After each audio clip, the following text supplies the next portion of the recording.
अच्छा, इसके बाद है एक्टिव ट्रांसपोर्ट। एक्टिव ट्रांसपोर्ट ये एक ऐसी टाइप है जिसके अंदर ट्रांसपोर्ट की एक ऐसी टाइप है जिसके अंदर एनर्जी यूटिलाइज होती है, जिसके अंदर एनर्जी यूज़ होती है। अब ये ट्रांसपोर्ट किस तरह से होती है? बेसिकली हमने पीछे देखा था कि बहुत सारे छोटे मालिक्यूल्स की ट्रांसपोर्ट जो है वो पैसिव ट्रांसपोर्ट के ज़रिए होती है, ठीक है, जिसके अंदर हमने क्या देखा था? डिफ्यूजन और फैसिलिटेटेड डिफ्यूजन को देखा था। इसके बाद बहुत सारे मालिक्यूल्स एक्टिव ट्रांसपोर्ट के ज़रिए मूव करते हैं और एक्टिव ट्रांसपोर्ट की मूवमेंट जो होती है वो अगेंस्ट द कंसंट्रेशन ग्रेडियंट होती है। हमने पीछे ये भी देखा था कि अगेंस्ट द कंसंट्रेशन ग्रेडियंट का मतलब क्या है? यहाँ पे जो मालिक्यूल्स की मूवमेंट होती है वो अगेंस्ट द कंसंट्रेशन ग्रेडियंट होती है। अब अगेंस्ट द कंसंट्रेशन ग्रेडियंट को भी हम समझ लेते हैं। जैसे ये एक मेम्ब्रेन है, इस मेम्ब्रेन के इस साइड पे ये कोई भी मालिक्यूल पड़ा हुआ है, इसकी कंसंट्रेशन ज़्यादा है और दूसरी साइड पे इसकी कंसंट्रेशन कम है। अब पैसिव ट्रांसपोर्ट में क्या होता है कि मालिक्यूल हायर कंसंट्रेशन से लोअर कंसंट्रेशन में मूव करते हैं, यानी towards the concentration gradient move करते हैं। लेकिन एक्टिव ट्रांसपोर्ट में molecules against the concentration gradient move करते हैं, from their lower concentration to higher concentration. तो active transport is the movement of molecules from area of lower concentration to area of higher concentration, यानी वो lower concentration से higher concentration की तरफ move करते हैं। और this movement is against the concentration gradient and requires energy. और ये movement against the concentration gradient होती है और ये एनर्जी रिक्वायर करती है, इसे एनर्जी की ज़रूरत होती है। बेसिकली इस मूवमेंट के अंदर भी डिफरेंट प्रोटीन्स इन्वॉल्व होती हैं, डिफरेंट कैरियर प्रोटीन्स इन्वॉल्व होती हैं जो कि सेल मेम्ब्रेन के अंदर प्रेजेंट होती है। हमारी जो सेल मेम्ब्रेन होती है वो लिपिड बाइलेयर होती है, उसके अंदर कुछ चैनल प्रोटीन्स, कुछ कैरियर प्रोटीन्स प्रेजेंट होती हैं इस तरह से। और वो प्रोटीन्स क्या करती हैं? मालिक्यूल्स की ट्रांसपोर्ट करवाती हैं। जैसे ये इस मैकेनिज़्म के अंदर एक्टिव ट्रांसपोर्ट के अंदर ये कैरियर प्रोटीन्स एनर्जी को यूज़ करती हैं, एनर्जी को यूटिलाइज़ करती हैं, ठीक है, और डिफरेंट मालिक्यूल्स की मूवमेंट करवाती हैं अक्रॉस सेल मेम्ब्रेन। जैसे यहाँ पे मैंने एग्जांपल बताई हुई है, वो क्या है? Sodium potassium pump. ये कैरियर प्रोटीन की एग्जांपल है। और ये सोडियम पोटाशियम पंप हमारी जो नर्व सेल्स होते हैं, नर्व सेल्स, उनकी जो सेल मेम्ब्रेन होती है उसके अंदर प्रेजेंट होते हैं ये सोडियम पोटाशियम पंप।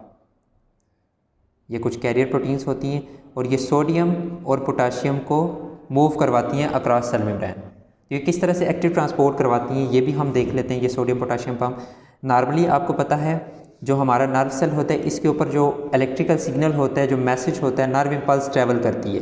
कोई भी सिग्नल जो हमारे ब्रेन से बॉडी पार्ट्स की तरफ जाता है या बॉडी पार्ट से ब्रेन की तरफ आता है वो किसके ज़रिए जाता है? नर्व इम्पल्स के ज़रिए जाता है। और ये मैसेज ट्रैवल करवाने के अंदर इस सोडियम और पोटाशियम का बड़ा रोल होता है। जब इन नर्व सेल के ऊपर मैसेज ट्रैवल नहीं कर रहा होता उस दौरान सेल का जो इनर इन्वायरमेंट होता है वहाँ पे पोटाशियम की कंसंट्रेशन ज़्यादा होती है और सोडियम की कंसंट्रेशन बाहर वाले इन्वायरमेंट के अंदर ज़्यादा होती है, ठीक है। और इस कंसंट्रेशन को ज़्यादा कौन करता है? यानी आउटर इन्वायरमेंट में सोडियम की कंसंट्रेशन ज़्यादा और अंदर वाले इन्वायरमेंट में पोटाशियम की कंसंट्रेशन ज़्यादा। और इस कंसंट्रेशन को मेंटेन यही सोडियम पोटाशियम पंप ही करते हैं, ठीक है। ये क्या करते हैं? इनर वाले इन्वायरमेंट से सोडियम को मूव करवाते हैं बाहर, ताकि बाहर सोडियम ज़्यादा रहे, ठीक है। आउटर सोडियम की कंसंट्रेशन इनर इन्वायरमेंट में कम थी तो वो इनर से आउटर इन्वायरमेंट में मूव करवाते हैं बाय एक्टिव ट्रांसपोर्ट। इसी तरह से अंदर पोटाशियम पहले ही ज़्यादा है, ठीक है, तो वो बाहर से अंदर पोटाशियम को क्या करवाते हैं? बाहर से अंदर पोटाशियम को मूव करवाते हैं, ठीक है। पहले ही ज़्यादा थी तो वो अपनी लोअर कंसंट्रेशन से हायर कंसंट्रेशन की तरफ मूव कर रही है, वो किसके ज़रिए मूव करेगी? एक्टिव ट्रांसपोर्ट के ज़रिए। तो इस तरह से ये सोडियम पोटाशियम पंप काम करते हैं, यानी सोडियम और पोटाशियम को मूव करवाते हैं अक्रॉस सेल मेम्ब्रेन। तो यहाँ पे जो रेस्टिंग मेम्ब्रेन यहाँ पे लिखा हुआ है, रेस्टिंग कंडीशन का वर्ड यूज़ हुआ है। रेस्टिंग कंडीशन हम नर्व इम्पल्स के लिए उस वक्त यूज़ करते हैं जब उसके ऊपर मैसेज ट्रैवल नहीं कर रहा होता। तो ये हो गया एक्टिव ट्रांसपोर्ट। इसके बाद नेक्स्ट है एंडोसाइटोसिस। एंडोसाइटोसिस भी एक टाइप है ट्रांसपोर्ट की, एक प्रोसेस है जिसके ज़रिए डिफरेंट मटेरियल्स की ट्रांसपोर्ट होती है। और वो किस तरह से होती है?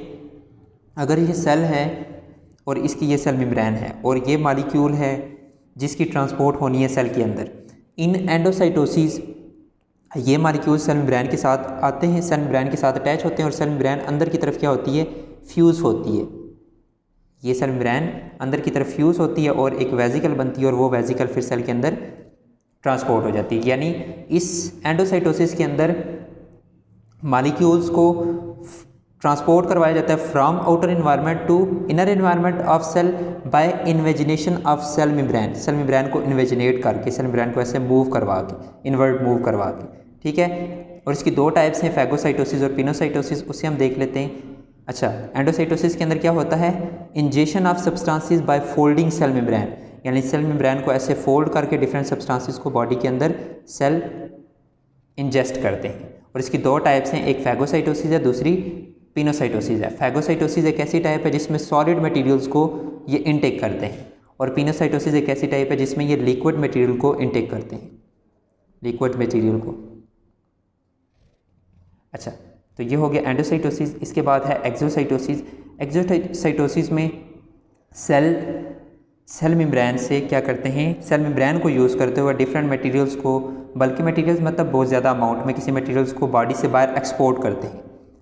और इस प्रोसेस के अंदर क्या होता है, जैसे ये वेजिकल है, इसको अगर सेल ने बाहर एक्सपोर्ट करना है तो ये वेजिकल यहाँ पे आके फ्यूज़ करेगी इस तरह से। इसको मैं बना देता हूँ दोबारा से। ये वेजिकल ऐसे यहाँ पे आके ऐसे फ्यूज़ करेगी ऐसे, ठीक है। और फ्यूज़ करने के बाद जो मटेरियल होता है वो एक्सपोर्ट हो जाता है और ये जो मेम्ब्रेन अटैच होती है एक्स्ट्रा, ये यहाँ पे अटैच हो जाती है। तो इसका काम क्या होता है कि ये न्यू मेम्ब्रेन भी अटैच करती है। एंडोसाइटोसिस में मेम्ब्रेन रिमूव होती है, यूज़ होती है, जबकि एक्सोसाइटोसिस में नई मेम्ब्रेन अटैच होती है।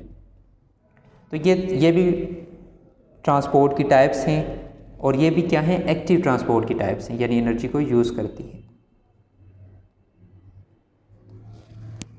तो इसके बाद हम नेक्स्ट टॉपिक को डिस्कस करेंगे जो कि है एनिमल एंड प्लांट टिश्यूज़।